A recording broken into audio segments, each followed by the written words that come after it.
El invitado que tenemos es un senpai de primera categoría.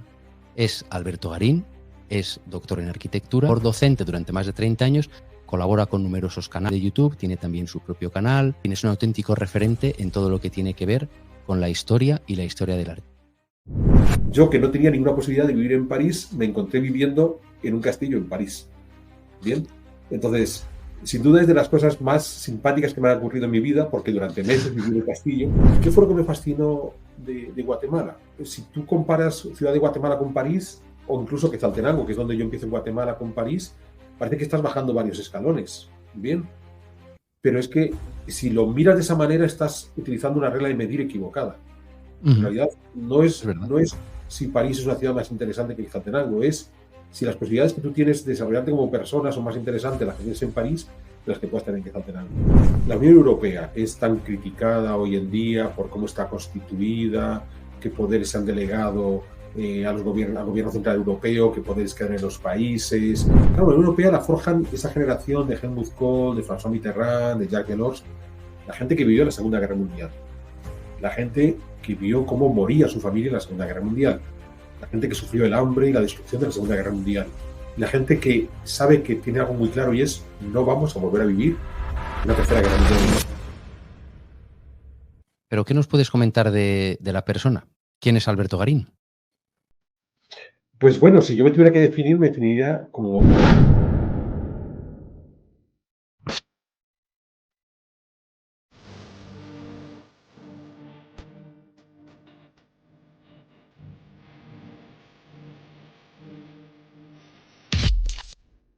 Aquí estamos de vuelta con la segunda parte de The Senpai Lab. Hoy estamos con Alberto Garín y vamos a conocer un poquito más de su intrahistoria. Alberto, muchas gracias por estar aquí de nuevo con nosotros. Hemos comentado muchas cosas interesantes sobre la historia del arte, puntos en común, lo que te apasiona, lo que estás estudiando ahora mismo. Pero ¿qué nos puedes comentar de la persona? ¿Quién es Alberto Garín? Pues bueno, si yo me tuviera que definir, me definiría como un gran cotilla. Y por eso estudié historia, porque no me bastaba con saber los chismes de mis amigos o mis vecinos, yo quería saber los chismes del mundo entero. Y entonces esa curiosidad por saber de todas las personas es lo que me llevó a estudiar historia. Tenía muy claro que quería estudiar historia. Por supuesto, cuando se lo planteé a mis padres siendo adolescente, les parecía la peor de las opciones, porque desde el punto de vista profesional consideraban que no iba a tener grandes salidas. Pero fue una lección que aprendí. En realidad, si estudias lo que te apasiona, terminarás por no tanto encontrar el trabajo ideal que puedas tener en tu mente, como poder encontrar trabajos que a lo mejor lejos de la historia te den tiempo para, a pesar de todo, seguir haciendo historia. ¿Y cómo lo explico? Yo cuando estudié la carrera trabajé como peón de topógrafo en Ferrovial. Bien, entonces estaba muy lejos de la facultad de historia, pero trabajar de peón de topógrafo primero me permitió viajar un montón y conocer un montón de sitios, porque trabajábamos en Ferrovial Castilla y León. Entonces con Ferrovial estuve en Salamanca, estuve en Burgos, estuve en León. Bien. Segundo, tenía un salario bastante interesante que me permitía financiar mis estudios, comprar mis libros, hacer otras actividades. Entonces, eso no quiere decir que yo descartara la posibilidad de trabajar en historia, pero me quedó claro que podía trabajar duramente en Ferrovial a cambio de conseguir un dinero y un tiempo que podía invertir en la historia.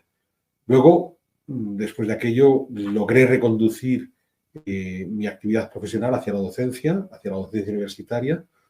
Primero, cuando terminé mis estudios en París en el 94, muy rápidamente me puse a trabajar como profesor asistente de Pierre-Jean Trombetta, que daba arqueología, metodología arqueológica, y trabajé con él, dando clases en el campo, y ya desde 1998 en la Francisco Marroquín de Guatemala.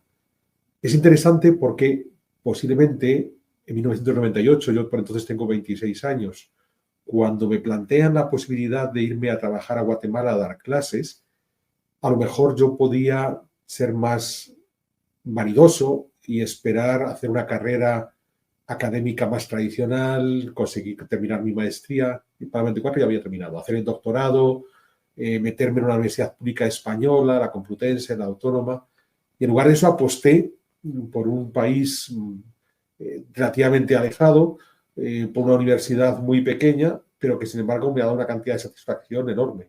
Entonces, Qué bien. en lugar de empecinarme por una trayectoria profesional, entre comillas, exitosa, aposté por una trayectoria profesional que me satisfaciera. ¿Y cómo fue eso? ¿Fue algo orgánico? ¿Fue algo que te fue sucediendo?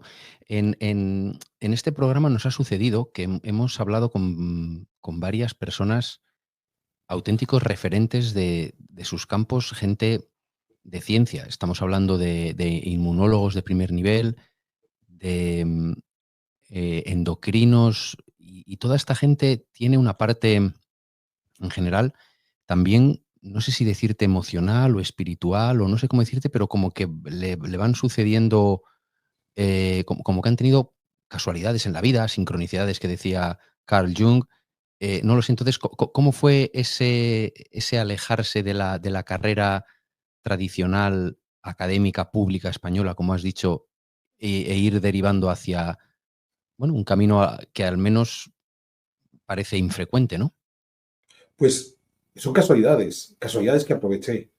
Entonces, cuando yo empecé la carrera de Geografía e Historia en la Autónoma de Madrid, en el 89, hubo una profesora que llegó un día, la profesora de Prehistoria, Katia Galán, que nos ofreció la posibilidad de hacer prácticas en un laboratorio de arqueología.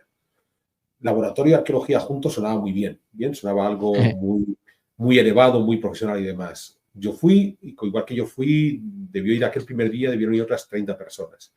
Y las famosas prácticas en el laboratorio de arqueología era lavar fragmentos de cerámica, sacos y sacos de fragmentos de cerámica. Entonces, al día siguiente quedaron 4 personas y yo, y al tercer día quedé yo solo. Bien, pero me fascinó. Me fascinó lo que contaba en la primera parte de tocar la historia. Es aquellas cerámicas, además eran de la edad de bronce, por tanto estamos hablando de unos 4.500 años antes del presente. Estaba tocando la historia y había un cierto atractivo, aunque lo único que estuviera haciendo fuera lavar cacharros. Al terminar ese año, Katia Galán me dijo: nunca llevo a un estudiante de primer año de carrera a una excavación arqueológica, pero tú eres el primer estudiante de primer año que se ha comido todo el año lavando cerámica.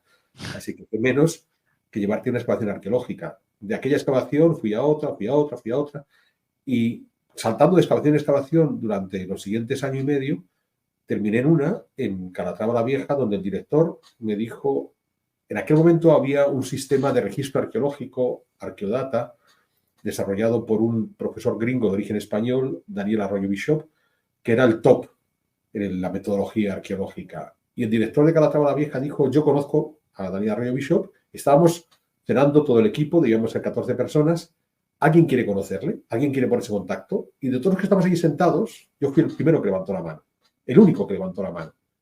Lo divertido es que después entendí que aquel señor todos los años lo decía: yo conozco a Arroyo Bishop, ¿alguien quiere conocerlo? Y la única persona en muchos años que quiso conocerle fui yo. Entonces, yo le escribí. En aquel momento Daniel vivía en París, que es donde sigue viviendo.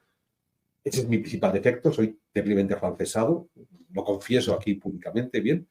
Y entonces se añadía la posibilidad de trabajar con el gran referente de la arqueología en esos principios de los 90, el ir a París. Y me fui, ¿vale? Y cuando fui a París, las circunstancias que me daban de vida, porque en España en arqueología, cuando yo iba a las excavaciones, te daban alojamiento y comida. Y cuando yo llegué a París, me dijeron que me daban la comida a mediodía y no me daban alojamiento, con lo cual, con los ahorros de los que yo disponía, y con Daniel Arroyo Bishop, que no estaba en ese momento en París, tardó como mes y medio en aparecer porque tuvo un problema de salud importante, pues mi aventura parisina iba a terminar en una semana, y ahí se acababa todo. Pero bueno, yo estaba en una excavación en el castillo de Vincennes, se escribe Vincennes, y los que han visto París, hay una estación de metro que se llama Castillo de Vincennes, ¿vale? Al final de la línea 1, y hay un castillo del siglo XIV muy grande.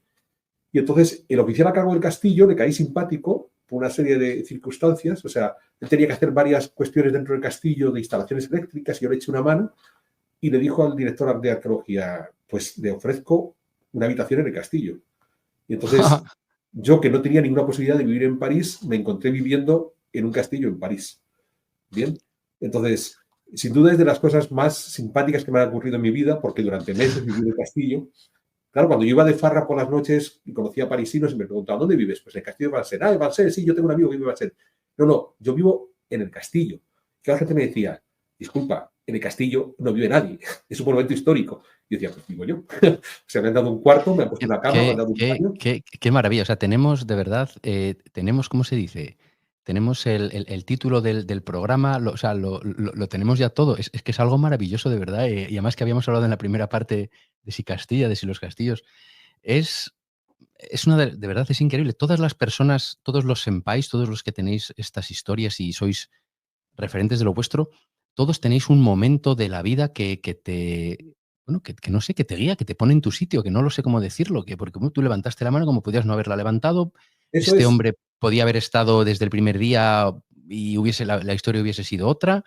O sea, la verdad es que te podías haber hartado de limpiar cacharros, yo qué sé, la verdad es que Pero es lo maravilloso. más curioso es que cuando yo estoy en París, consigo consolidarme en París, ingreso a la Sorbona, termino mi licenciatura en la Sorbona, llegaría a trabajar en el Museo del Louvre, primero en excavaciones del Museo del Louvre, después el depósito arqueológico del Museo del Louvre, estuve a cargo de eso. Y por medio tengo un muy buen amigo que se va a Guatemala a trabajar a la Universidad Francisco Marroquín. De nuevo, otra casualidad. Francisco Marroquín tiene su campus principal en Ciudad de Guatemala y hay un sacerdote español que quiere abrir una sede de la Francisco Marroquín en la segunda ciudad de Guatemala, que es Quetzaltenango. Ujú. El, el fundador de la universidad, Manuel Ayau, le dice al padre Roncero, ese sacerdote español, no vas a poder movilizar profesores de la ciudad capital que quieran irse a Quetzaltenango, porque para ellos es una especie de bajar un escalón. Y entonces el padre Roncero dijo, vale, no voy a conseguir capitalinos, pero voy a conseguir españoles. Voy a buscar Ujú. a jóvenes egresados de la universidad españoles que quieran esta aventura de venirse a Guatemala. Entonces, en principio se mueven foros católicos y ahí sale mi amigo Pedro.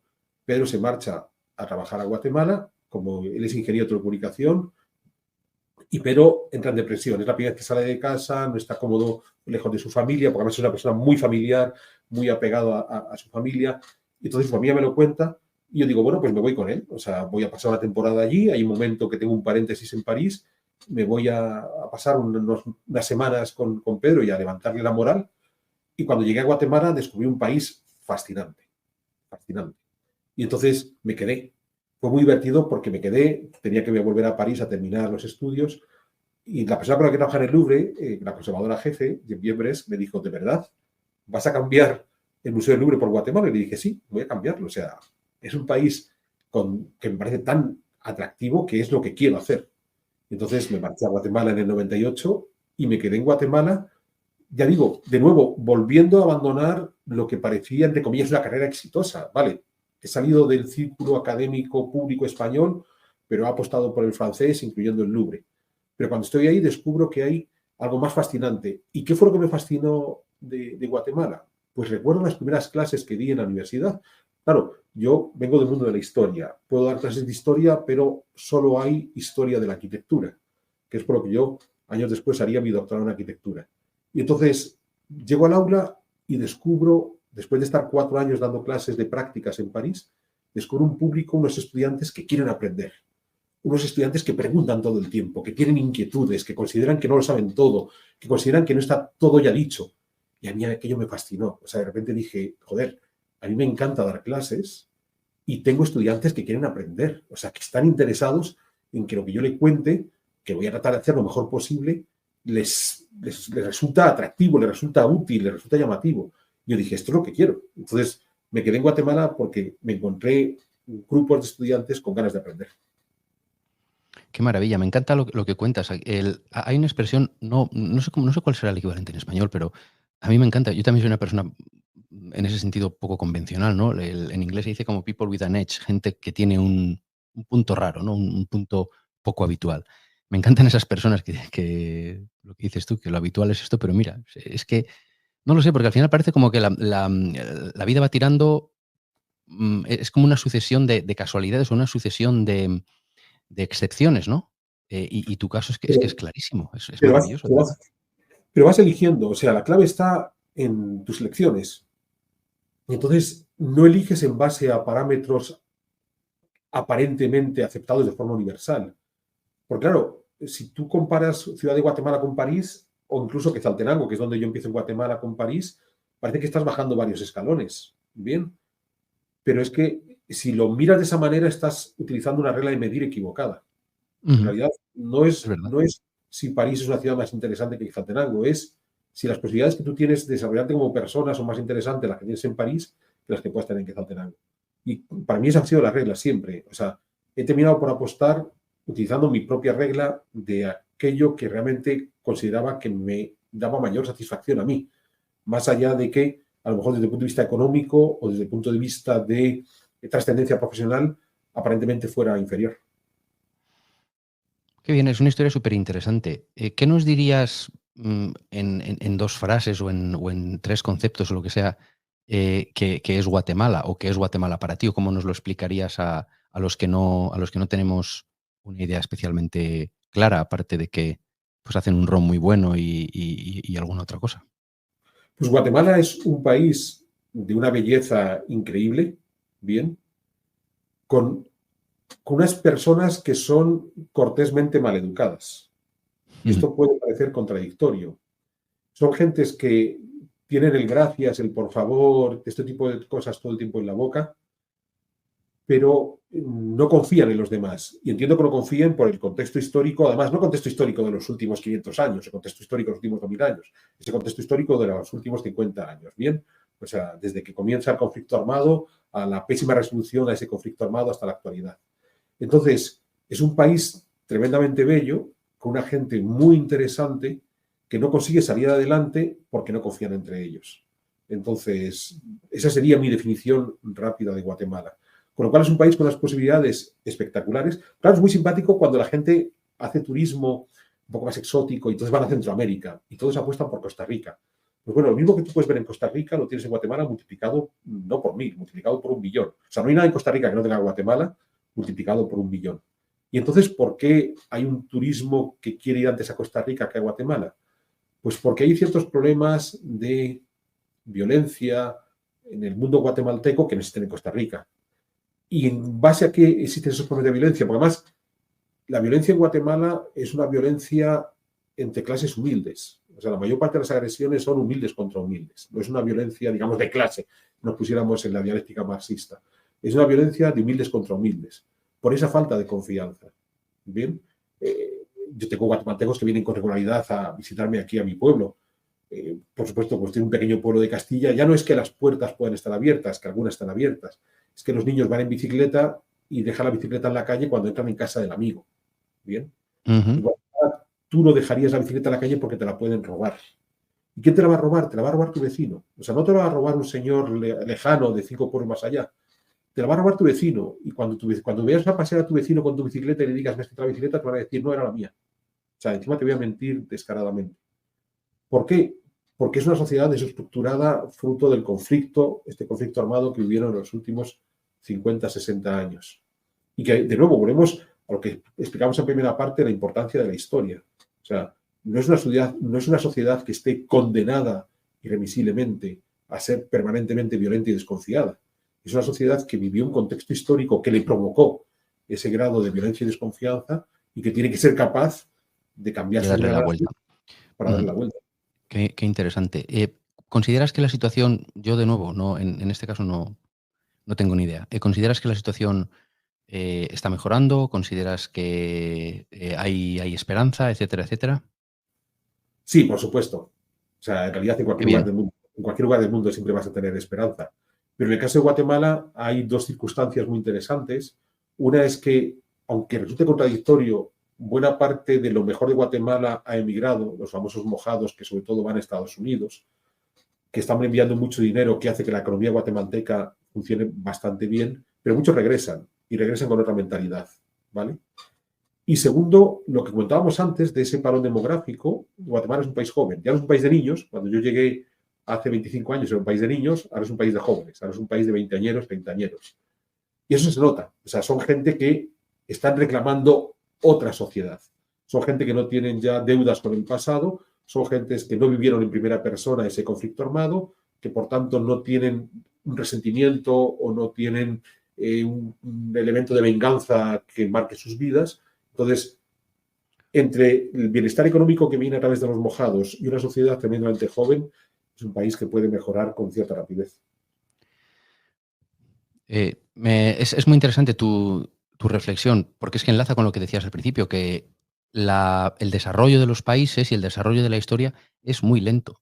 Lleva Sí, generaciones, lleva mucho tiempo, llevaba, esperemos que ahora sea menos, pero llevaba guerras, llevaba conflictos, llevaba de todo. Japón es un ejemplo también interesante de país. Tuvo una época de guerras durísima y bueno, y al final, pues con mano autoritaria y demás, pues también se consiguió. Asia es un ejemplo curioso. Eh, mm, Países como Singapur, por ejemplo, con todo lo de...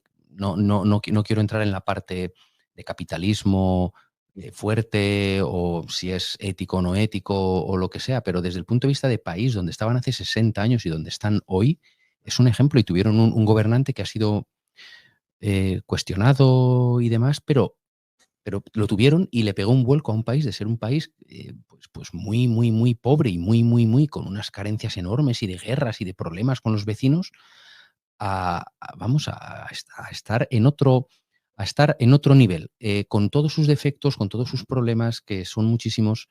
Me imagino, tampoco lo conozco demasiado bien, pero efectivamente se puede cambiar. En un país, en 40 o 50 años, puede pegar un cambio realmente notable. o Yo lo sea, espero de verdad. puedes sentar las bases del cambio. Ujú, Entonces, el caso de Singapur es el país que ha sentado la base del cambio y ahora tienes que saber aprovecharlas o puedes pegar un frenazo y quedarte estancado. O sea, los ujú. cambios son todavía mucho más lentos. De nuevo, Brodel en su libro Mediterráneo lo explica muy bien. El cambio en Guatemala llega por cada joven que tiene la oportunidad de venir a España y descubrir que en un pueblo de Castilla las bicicletas se quedan en la calle y nadie las roba. Entonces, según los jóvenes vayan viniendo por años, cientos, miles de ellos, y vuelvan a Guatemala y transmiten ese mensaje, es cuando el cambio empieza a sedimentarse. Pero no es algo que se haga de forma inmediata. O sea, tú puedes provocar un cambio como el que ocurre en Singapur, y lo que estás haciendo es sentar las bases de ese cambio. Ahora eso hay que Ujú. consolidarlo. Por lo mejor esa figura referente o el equipo de la figura referente desaparece y el cambio retrocede, no se asienta. Entonces, sí, como decíamos en la primera parte, la historia funciona con ritmos realmente muy pausados. O sea, vivimos Sí, obsesionados con sí, que sí. nosotros somos los que vamos a cambiar absolutamente todo, porque somos como las películas de Marvel, donde llega el superhéroe y transforma la realidad. Y no.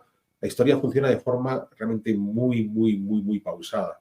Entonces, cuando tú estudias la desestructuración social del conflicto armado de Guatemala, es el resultado de otras decisiones de las Eso es, generaciones previas que eso han ido es, eso es, tomando, han ido eso llegando a es, las encrucijadas y eso es, tomando el eso camino es, equivocado. Entonces, no es un eso es. proceso que se viva de un día para otro. Y en, Entonces, y en general, no sé, vamos, pero por ejemplo en Asia, las personas que toman las decisiones en la sociedad y demás, tanto en todos los sectores, ¿no? Son mayores, o sea, son gente en general de una cierta edad, lo cual quiere decir que son cosas, o sea, que todo va con muchísima inercia. En Japón también, en Japón hay muchísimos presidentes de empresas. En Asia hay mucho, ¿no? Del tema de la gente mayor, del respeto, de la veneración y demás, pero es que hay un montón de gente que está en puestos muy relevantes que tienen 80 años. Claro, es que es gente que nacieron durante la guerra o previos a la guerra, o sea, su niñez fue en la posguerra y todavía esas personas toman decisiones, claro,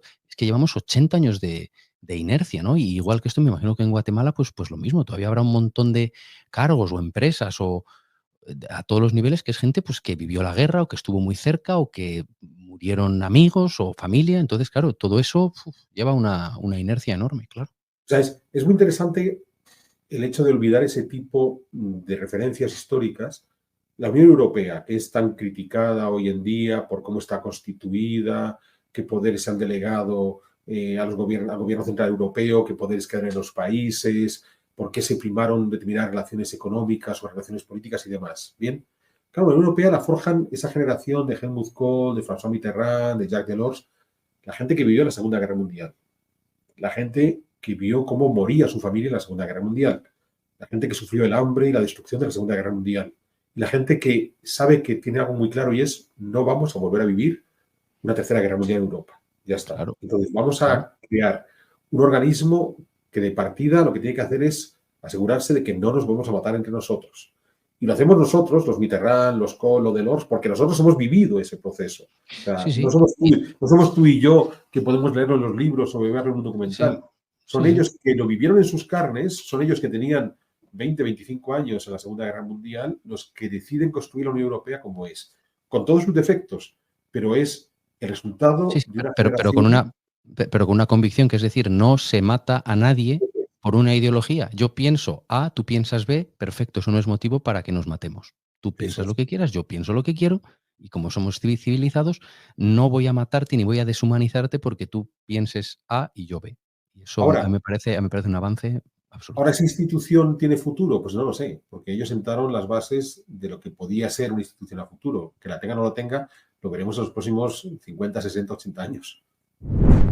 En The Senpai Lab nos esforzamos en traerte los mejores referentes y las mejores conversaciones. Por ello, te agradecemos muchísimo si puedes suscribirte o dar al like. Aquí tienes la campanita. Bueno, ahí estaremos o no. En The Senpai Lab nos esforzamos en traerte los mejores referentes y las mejores conversaciones. Por ello, te agradecemos muchísimo si puedes suscribirte o dar al like. Aquí tienes la campanita. Ya veremos. Te quería preguntar también brevemente, porque lo has mencionado un par de veces, en tu campo o desde tu punto de vista para la historia y demás, todo el tema de la inteligencia artificial, ¿qué papel crees que puede tener? ¿Cómo va a...? No sé cómo se dice. ¿Cómo se dice la disrupción, el verbo de disrupción, cómo se dice Pues que en será castellano? disrumpir, no sé, Disrum no sé cómo se no tengo dice, ni idea. porque es que en inglés se utiliza mucho, ¿no? Sí, sí, Disrupt, pero sí. no sé cómo se dice en castellano. Disrumpir no se dice, pues, No. ¿cómo va a afectar o cómo va a cambiar radicalmente? ¿Qué efecto crees que va a tener la IA bueno, no sé, O sea, en la historia o en el estudio o no lo sé, o en la historia del arte o en no lo sé, o en la actualidad, vamos, porque al final estamos escribiendo la historia ahora mismo. ahora, mi problema con la IA, que utilizo cada día, porque además es muy simpático en la universidad, yo soy el director del programa de doctorado, ¿no? Tengo el mismo nivel que los decanos. Entonces el rector nos invitó a todos los decanos a que aprendiéramos a manejar ChatGPT, en esencia para saber cuáles son las artimañas que nuestros estudiantes van a Sí. utilizar para aprobar los cursos utilizando la inteligencia artificial. Y semanalmente tenemos un foro en el que tenemos que entender las novedades que se incorpora, bien, cuando cambiamos del chat GPT 4 a 5 lo subimos inmediatamente, ahora que se ha ido la gente cero lo subimos inmediatamente, o sea, estamos permanentemente actualizados para evitar las tiquimeras de nuestros estudiantes, bien, y yo lo utilizo constantemente. Lo utilizo con tres funciones básicas. Lo utilizo como un buscador de información, que era lo mismo que me puede hacer Google, pero con más rapidez. Bien, lo utilizo como un generador de imágenes. Cuando tengo que hacer reconstrucciones virtuales de momentos históricos, lo hace mucho más rápido la IA que lo puedo hacer yo. Y también lo utilizo para debatir. O sea, también debato mucho con la IA para tratar de entender qué significa lo que la IA está realizando. Y en los tres casos me encuentro una cuestión ontológica, y es que a lo mejor estamos llamando inteligencia artificial a lo que es una sabiduría digital. ¿Y Ujú. por qué distingo inteligencia de sabiduría? Porque yo soy un sabio, y no tengo ninguna duda de que Alberto García es un sabio porque sabe muchas cosas, pero no soy muy inteligente. O sea, mi capacidad para, a partir de lo que sé, sacarle partido es muy limitada. Bien, posiblemente alguien inteligente con la cantidad de conocimientos que yo tengo acumulados sería un empresario exitoso, habría escrito 50.000 libros, o sea, habría hecho un montón de cosas que yo no soy capaz.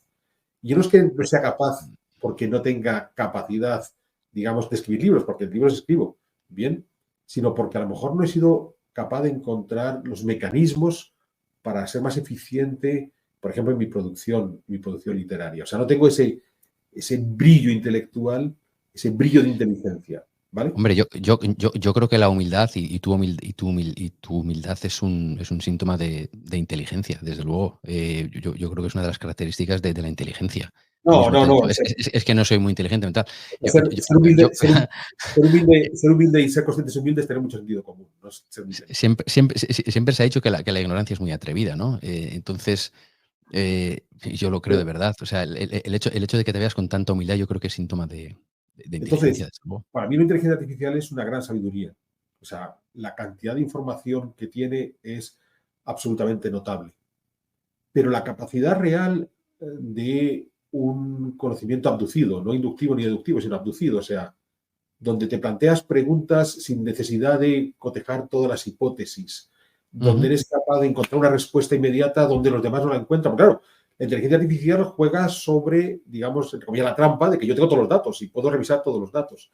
Esto es como esta película, ¿te acuerdas de aquel piloto de una compañía aérea estadounidense que aterrizó en el río Hudson, en Nueva York? Sí, hace 15 o 20 años, ¿no? Sí, sí. Sí, creo que la película se titula como El piloto, Sully. Entonces, él tiene una sola posibilidad de aterrizar, porque si no se estrella el avión y aterriza en el río, y entonces la compañía de seguros le persigue porque ellos han hecho una serie de pruebas a través de las máquinas que demuestra que había otras posibilidades. Y claro, al final el piloto dice, es que sus máquinas han tenido la posibilidad de hacer 1000 pruebas y una ha funcionado bien, pero es que no tenía 1000 posibilidades, yo tenía solo una. Y esa que tenía la tenía que aprovechar. Eso es lo que la inteligencia artificial no hace. La inteligencia artificial no aprovecha una sola oportunidad para aterrizar el avión, sino que tengo la capacidad de tener no 1000 pruebas, puedo tener 1 billón de pruebas y hay 10 millones que funcionan bien. Vale. Pero es que la inteligencia es, tengo una única oportunidad y la puedo aprovechar. Entonces, como gran sabiduría que es la inteligencia artificial, para un terreno como el mío de la historia del arte, donde cuanto más conocimiento acumulo, más fácil me resulta poder interpretar la historia, la inteligencia artificial es una herramienta clave, pero por sabia, no por inteligente. Me encanta tu reflexión, ¿no? Entonces, el título de esta sección sería ¿es inteligencia artificial o es sabiduría artificial, ¿no? Eso es. Digamos. Qué bien. Es una reflexión interesantísima y creo que tiene un montón de sentido. Se le ha asignado una atribución, ¿no?, de inteligencia que es, bueno, como dices tú, al menos merece pensarse bien. A lo mejor no es inteligencia artificial, es sabiduría artificial. O sabiduría inmensa, como dices tú, sí, sí. Qué interesante. Por ir transicionando, por ir viendo un poquito el siguiente punto, una de las cosas que hacemos aquí al final, y me gustaría aprovechar para hacer otro comentario sobre algo que tú dijiste, y aquí lo comentamos bastante. Comentaste que te fuiste a ayudar a una persona importante para ti, que estaba en Guatemala y que estaba con una depresión o baja o en un momento complicado. Yo creo que eso te engrandece y creo que desde aquí lo decimos mucho, que bueno, la vida pega vaivenes, pega tortazos, a veces en malos momentos, a veces en muy malos momentos, a veces cosas que para las que no hay buen momento, ¿no? Entonces, que es fundamental pedir ayuda, es fundamental comunicarlo porque, bueno, porque las cosas se pueden poner feas, ¿no? Entonces, desde aquí siempre animamos a la gente a que si está mal, si tiene problemas, que utilice las herramientas que tenga, que hable con su familia, que hable con sus amigos, que hable con un terapeuta, es decir, que utilice las herramientas que tiene, ¿no? Y digo todo esto primero, de nuevo, porque eso que comentaste me pareció una cosa preciosa y que te ennoblece y te engrandece, ¿no? Hacer un cambio en base a ayudar a una persona. Y por otro lado, también si quieres compartir por nosotros o con nosotros o hasta donde te parezca, algún momento complicado que tuviste tú en la vida, como el más complicado que tuviste, y cómo saliste de él, cómo lograste superarlo, cómo fuiste avanzando. Porque desde aquí intentamos eso, con vosotros, los senpais, los referentes, no solo aprender de vuestra disciplina, sino, bueno, de los momentos duros que se han pasado. Yo creo que ahora hay muchos oyentes que les vendrá fenomenal. Pues mira, la primera parte, la de que yo me fuera por un amigo, es algo que aprendí de mi padre. Mi padre fue un absoluto desastre. O sea, tenía todos los defectos imaginables, los tenía él. Bien, en todos los sentidos, desde el punto de vista profesional, económico, en vicios, porque fumaba, le gustaba el alcohol, o sea, era un auténtico desastre. Pero ayudaba a todo el mundo.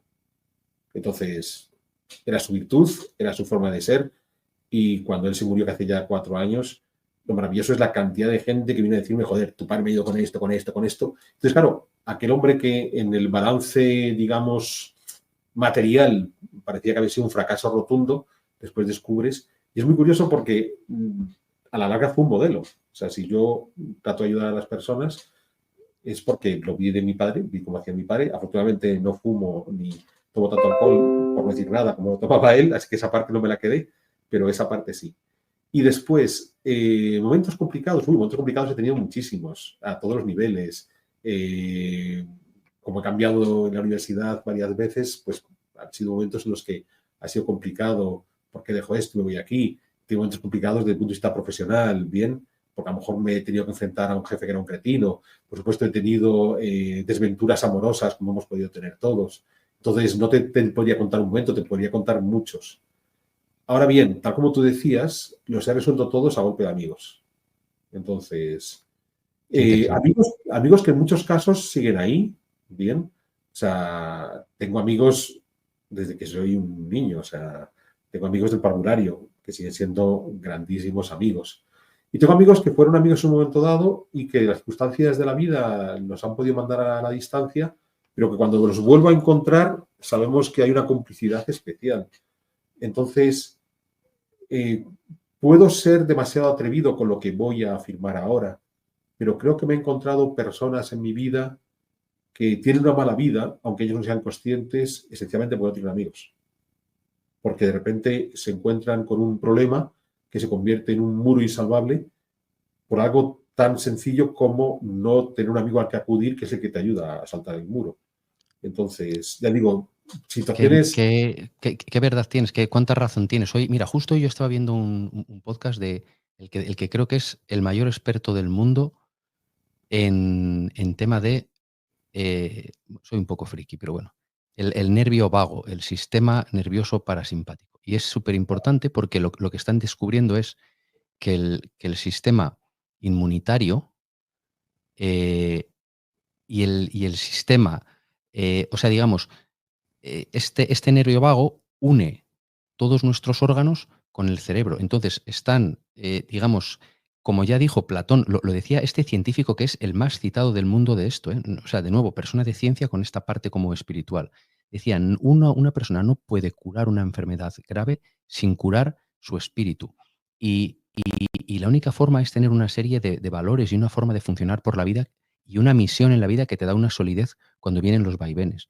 Y creo que uno de los problemas que tiene la sociedad actualmente, decía este hombre, es que los jóvenes no le han dedicado suficiente tiempo a tener esa misión y esos valores en la vida, uno de los cuales es el que tú has comentado, el tener esa serie de amigos o esa serie de personas y estar tú también para ellos. Esto es como una recirculación, ¿no? Cuando tú estás de verdad necesitándolo, está ahí para ti, pero como cuando es otra persona cerca tuyo la que lo necesita, tienes que estar ahí, ¿no? Creo que eso es la forma de superarlo. Es que de otra manera no se me ocurre. Y los que vivimos en el extranjero, pues todo se magnifica. Los malos momentos emocionales o de trabajo, lo que sea, pues son todavía mucho más duros, ¿no? Entonces, entiendo por ello que tú dices o recomiendas a la gente que, ¿no? que tenga esos, que se ocupe en tener buenas relaciones de amistad, en ayudar y ¿no? en estar,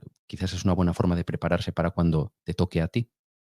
Es que además, acabas de decir una frase interesante, ¿no? Los jóvenes en la actualidad a lo mejor no fomentan ese tipo de cosas. A ver, los jóvenes son hijos de alguien. Entonces, Sí. Ya los primeros que no han fomentado ese tipo de relaciones son los propios padres. Claro, yo tengo un hijo que tiene 15 años. Cuando hemos ido y vuelto a Guatemala, nuestra vida con Guatemala es un ir y volver. Entonces, cuando él tenía 3 años nos fuimos a Guatemala, cuando tenía 10 volvimos a España, él dejó amigos en Guatemala, que nos hemos preocupado porque siga habiendo. Entonces, le hemos enviado a Guatemala con sus amigos, hemos recibido a sus amigos aquí en España o sea, hemos facilitado que esa relación de amistad se mantenga. ¿Bien? Cierto.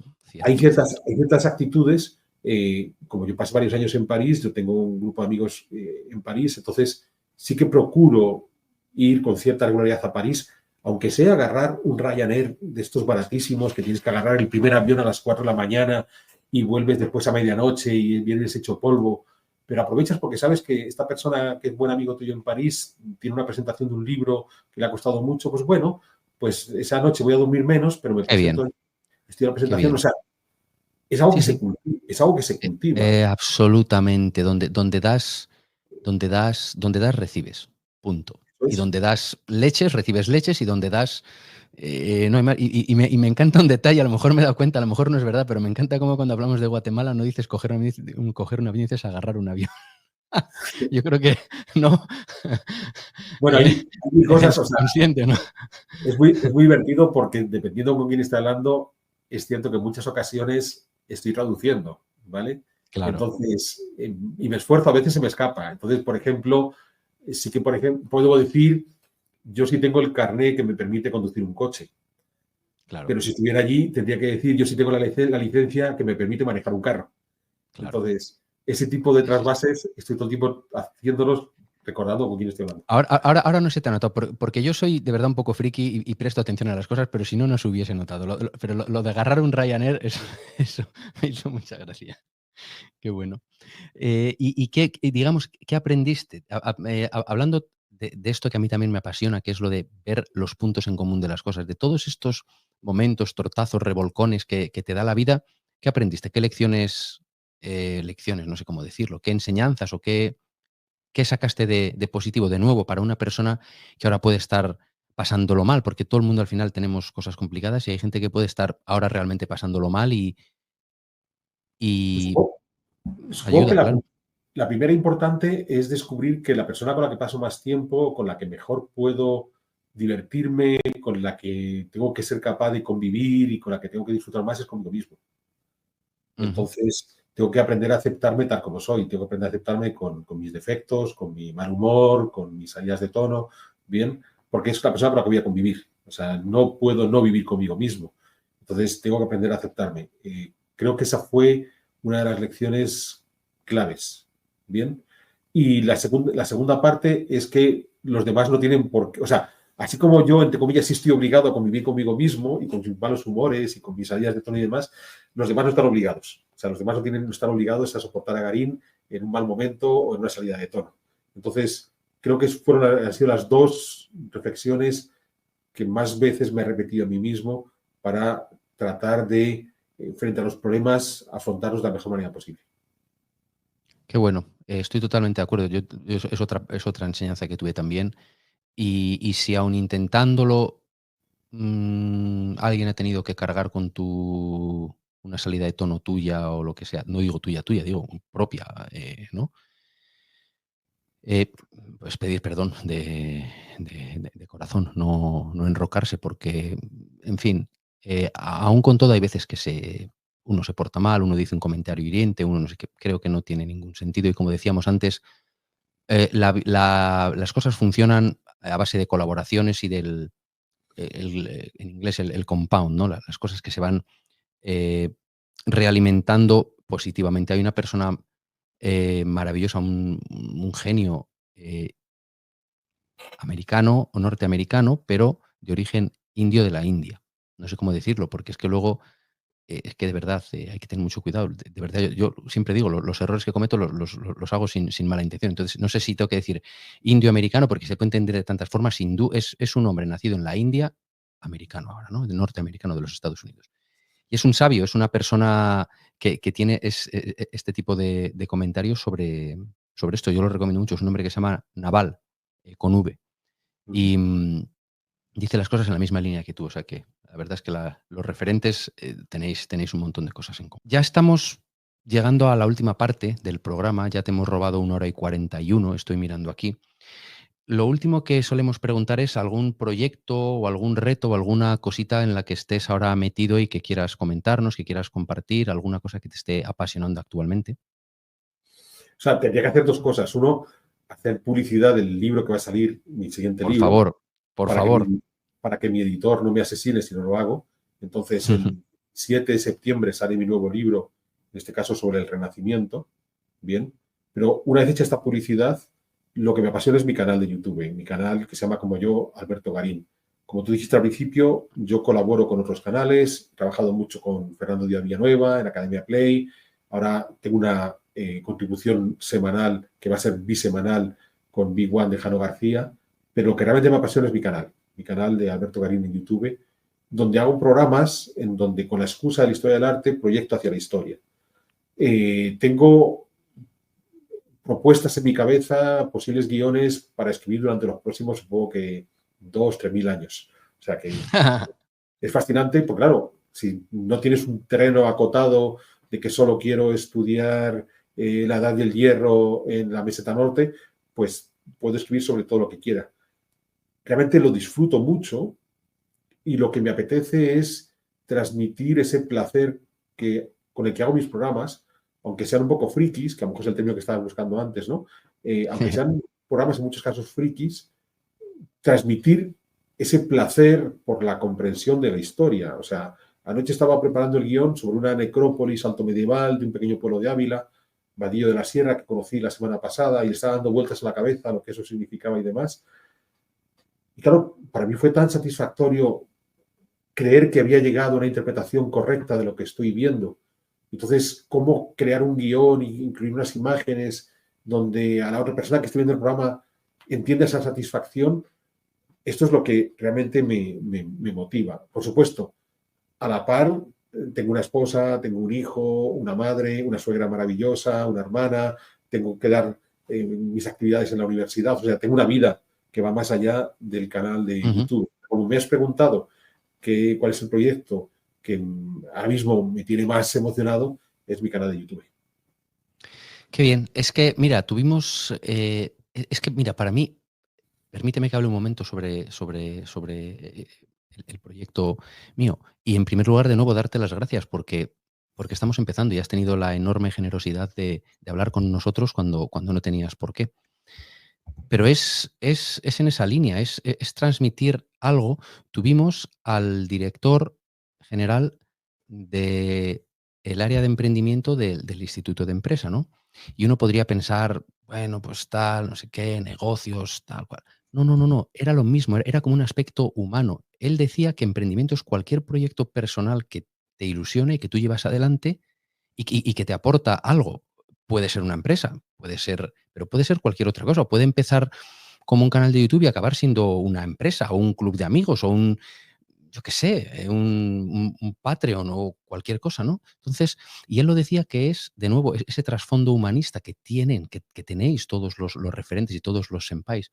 Él decía, esta es la forma para escapar del vacío, de la alienación, dice, sobre todo de la gente joven, de nuevo, porque no tiene como esas raíces. Yo no sé si es porque ya no se estudia filosofía, porque como dices tú, se quieren soluciones rápidas y de la IA, tú no puedes madurar tu espíritu y tu alma y ser una persona dura, en el buen sentido, para lo que te venga, chateando 10 minutos con la inteligencia artificial o, como dices tú, con la sabiduría masiva o como se diga, ¿no? Es una cosa que lleva su tiempo. Y él nos lo decía, dice, es ese contrapunto, un proyecto que te apetece hacer. Entonces, eso es emprendimiento. No tiene por qué ser una empresa, ni un unicornio, ni algo que te da dinero desde el momento uno, que lo que sea. Entonces, reivindicar, ¿no? Eso que es lo que estás diciendo tú ahora, que también es un emprendimiento, aunque solo sea porque te da todos esos beneficios. Y desde aquí, por supuesto, os invitamos a que sigáis con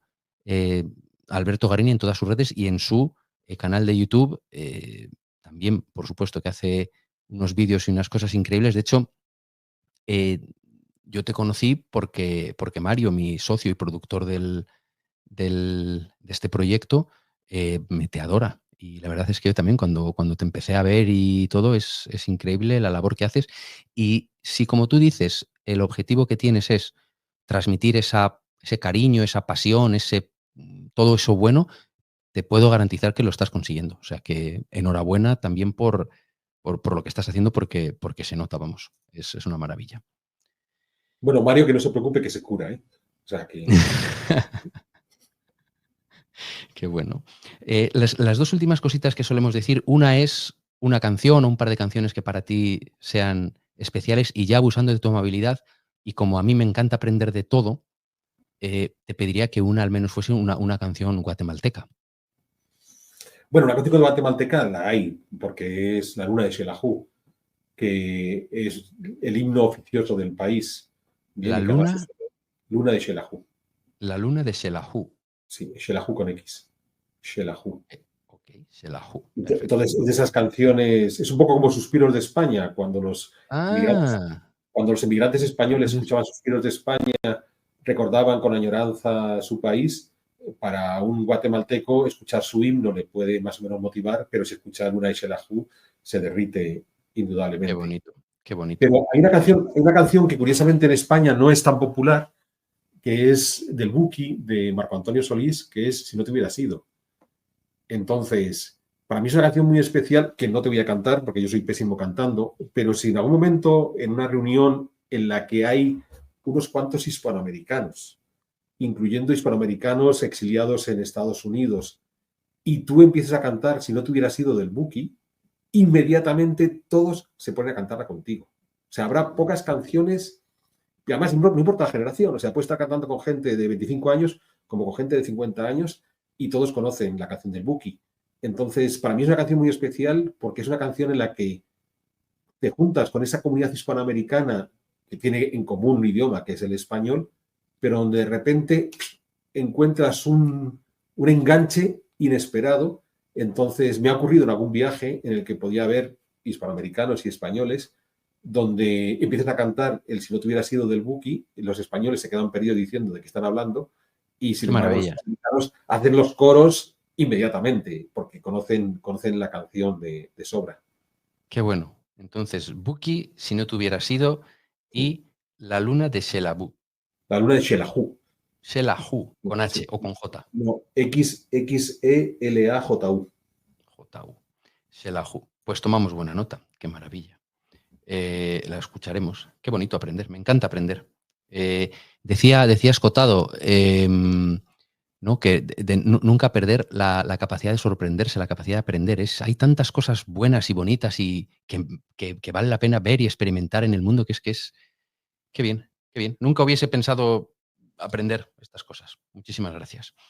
Y lo último que hacemos ya, echándole un poco de cara y haciendo de la necesidad virtud, porque yo sí que he sido y sigo, he montado con gente maravillosa alguna empresa, hemos hecho cosas, al final, pues me encanta, como dicen ahora esta gente así un poco más tal, de 0 a 1, ¿no? Hacer algo. Entonces, al principio tienes que hacer de la necesidad virtud. Entonces, una vez que has estado charlando con nosotros, que has tenido la amabilidad, si has estado a gusto, pues alguna persona que conozcas que digas, oye, pues podría cuadrar aquí, también si tiene, como tú, un número interesante de seguidores, pues mejor, porque estamos empezando, pero nos tienes que ayudar a contactar con ella. Entonces sabemos que somos ya un poco jetillas, pero mira, es que no tenemos más remedio. No hace falta que sea ahora, pero vamos, que si se te ocurre alguien que crees que podría estar bien para el programa y nos ayudas a conseguirlo, pues maravilloso. Y por mi parte, como te dije, porque además me parece que hemos tenido un poco de, ¿no? Siempre te decía un poco de broma, que como las historias, como las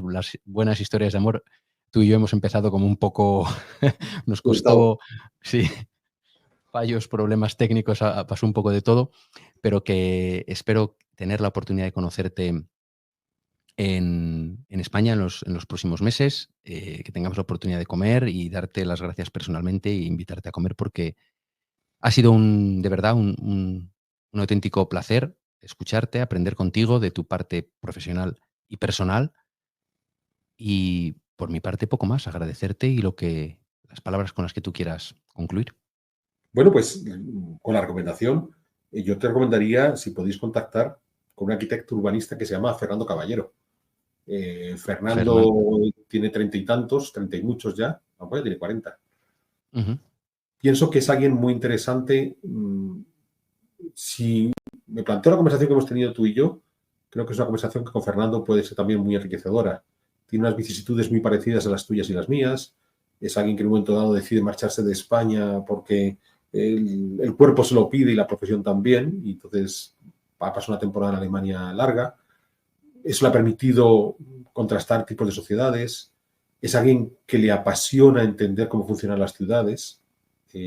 Madrid es el sitio que más le gusta estudiar, pero no obstante Madrid. O sea, es alguien que, ya digo, se enfrenta a la ciudad, y es alguien que tú hablas de Barcelona con él y te cuenta una Barcelona distinta. Él también trabajó en México y te cuenta un Ciudad de México distinto.